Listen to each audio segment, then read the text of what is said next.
ప్రియమైన సోదరి సోదరులారా, పరిశుద్ధ గ్రంథంలో ఒక మాట ఉన్నది.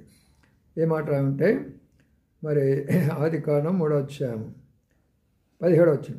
ఆయన ఆదాముతో, నీవు నీ భార్య మాట విని తినవద్దని నేను నీకు ఆజ్ఞాపించిన ఫలములు తింటివి కనుక నీ నిమిత్తము నేలం శపించబడినది, ప్రయాసంతో నీవు బ్రతుకు దినములన్నీ దాని పంట తిందువు. చాలు. ఇక్కడ ఉన్న మాటను చూడండి. మరి ఈ దినాల్లో మనం చూస్తే ప్రతి కుటుంబంలో భర్త బయట ఎంత రాజుగా ఉన్నా, ఎంత ఆఫీసర్గా ఉన్నా, ఎంత రాజకీయ నాయకుడు ఉన్నా, ఎంత మత పెద్దగా ఉన్నా, ఏ రకంగా ఉన్నప్పటికీ కూడా, ఎంత డబ్బు సంపాదించినా, ఎంత ఆస్తి సంపాదించినా కూడా ఇంటికి రావడంతోనే భార్య మాట వినక తప్పదు. 90% ఈరోజు అందరూ వింటున్నారు. దానికి కారణం ఏంటి? బైబుల్లో మొట్టమొదటి కుటుంబం పరిశుద్ధ గ్రంథంలో ఆదాము అవ్వలు అయినప్పుడు అవ్వ మాట విన్నాడు కాబట్టి నేటి వరకు కూడా అదే జరుగుతుంది ప్రపంచంలో. స్త్రీ మాటకి ప్రతి వారు కూడా